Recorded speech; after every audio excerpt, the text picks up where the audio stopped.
রাজধানীর সরকারি 7টি কলেজ নিয়ে প্রস্তাবিত নতুন বিশ্ববিদ্যালয়ের নাম ঢাকা সেন্ট্রাল ইউনিভার্সিটি চূড়ান্ত করা হয়েছে। 16 মার্চ রাজধানীর আগারগাঁয়ে ইউজিসি ভবনে শিক্ষার্থীদের 32 সদস্যের প্রতিনিধি দলের আলোচনা সভায় এই নাম চূড়ান্ত করা হয়। সভা শেষে ইউজিসির সচিব ডক্টর ফখরুল ইসলাম গণমাধ্যমকে বলেন, প্রস্তাবিত নামগুলোর মধ্যে থেকে 7 কলেজের জন্য ঢাকা সেন্ট্রাল ইউনিভার্সিটি নামটি চূড়ান্ত করা হয়েছে। এটি এখন শিক্ষা মন্ত্রণালয়ে পাঠানো হবে। সেখান থেকে উপদেষ্টা পরিষদে পাশ হওয়ার পর রাষ্ট্রপতির সম্মতিক্রমে এই অধ্যাদেশ জারি করা হবে। পরবর্তীতে এই বিষয়ে সাংবাদিকদের বিস্তারিত জানান প্রধান উপদেষ্টার উপপ্রেস সচিব। গত কিছুদিন ধরে 7টা কলেজ নিয়ে বেশ কিছু সমস্যা হয়েছিল বা এগুলো নিয়ে তারা গত কয়েক মাস ধরেই ইউনিভার্সিটি গ্র্যান্ট কমিশন কাজ করছিলেন। তো আজকে কলেজের যে ছাত্র প্রতিনিধি তাদের সাথে আলোচনা করে 7টা কলেজ নিয়ে সরকারের পক্ষ থেকে একটি ঘোষণা দেওয়া হয়েছিল যে 7টা কলেজকে একটা বিশ্ববিদ্যালয়ের অধীনে নিয়ে আসা হবে। সে বিশ্ববিদ্যালয়ের একটা নাম প্রস্তাব করা হয়েছে, যেখানে বিভিন্ন কলেজের 7টা কলেজেরই ছাত্র প্রতিনিধিরা সম্মতি দিয়েছেন। এই বিশ্ববিদ্যালয়টার নাম হবে, প্রস্তাবিত নাম ঢাকা সেন্ট্রাল ইউনিভার্সিটি। এই নামটা চূড়ান্ত করার আগে বিশ্ববিদ্যালয় মঞ্জুরি কমিশন ইমেইলের মাধ্যমে বিভিন্ন স্টেক হোল্ডারদের মতামত নিয়েছেন।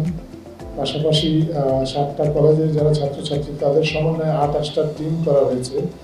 এই 28টা টিম তারা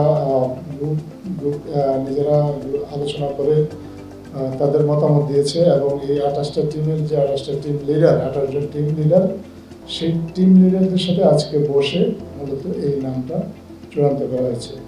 এছাড়াও এই প্রস্তাবিত যে ইউনিভার্সিটি, সেটার ইন্টারিম অ্যাডমিনিস্ট্রেশনটা কী হবে সেটার একটা রূপরেখা তৈরি করে আপনার শিক্ষা মন্ত্রণালয়ের মাধ্যমে ঢাকা বিশ্ববিদ্যালয়ের কাছে পাঠানো হয়েছে। যেহেতু 7টা কলেজ ঢাকা বিশ্ববিদ্যালয় জেনেছিল, এখন ঢাকা বিশ্ববিদ্যালয়ের সিন্ডিকেট এটা অনুমোদন করলেই অন্তর্বর্তী প্রশাসনের যে কাঠামো সেটা চূড়ান্ত হয়ে যাবে। এছাড়াও অন্তর্বর্তী বিশ্ববিদ্যালয়ের যে রূপরেখাটা সেটাও প্রায় চূড়ান্ত পর্যায়ে আছে। এই বিষয়ে বিশ্ববিদ্যালয়ের কর্তৃপক্ষ, মাননীয় প্রধান উপদেষ্টা এবং শিক্ষা উপদেষ্টা আমাদের সাথে শিগগিরই বসবেন এবং ওনাদের দিক নির্দেশনা এবং পরামর্শ পরে এই রূপরেখাটা ফাইনাল করা হবে। এই বিশ্ববিদ্যালয়টা পরিচালনার জন্য একজন অন্তর্বর্তীকালীন প্রশাসক থাকবেন। এই অন্তর্বর্তীকালীন প্রশাসক হবেন এই 7টা যে কলেজ, সেই কলেজেরই প্রিন্সিপালদের কোনো একজন। এবং ইতিমধ্যে বিশ্ববিদ্যালয় মঞ্জুরি কমিশন এই 7 জন প্রিন্সিপালেরই সাক্ষাৎকার নিয়েছেন এবং তাদের মধ্যে থেকে একজনকে মনোনীত করবেন বিশ্ববিদ্যালয়ের অন্তর্বর্তীকালীন প্রশাসক হিসেবে। যিনি প্রশাসক হিসেবে মনোনীত হবেন আপাতত তার কলেজটাই হবে এই বিশ্ববিদ্যালয়ের হেডকোয়ার্টার্স। এবং এছাড়াও 7টা কলেজে এক ধরনের কোঅর্ডিনেশন ডেস্ক তৈরি করা হবে এবং সেখানে এশীয় কলেজের যে বিজনেস কলেজের যে প্রিন্সিপাল উনি থাকবেন হচ্ছেন এই কোঅর্ডিনেটরের দায়িত্বে। 7টি সরকারি কলেজ হচ্ছে ঢাকা কলেজ, ইডেন মহিলা কলেজ, বেগম বদরুন্নেসা সরকারি মহিলা কলেজ, শহীদ সোহরাওয়ার্দী কলেজ, কবি নজরুল সরকারি কলেজ, মিরপুর বাংলা কলেজ ও সরকারি তিতুমির কলেজ। 1992 সালে জাতীয় বিশ্ববিদ্যালয় সৃষ্টির আগে ঢাকা বিশ্ববিদ্যালয়ের অধিভুক্ত ছিল 7 কলেজ।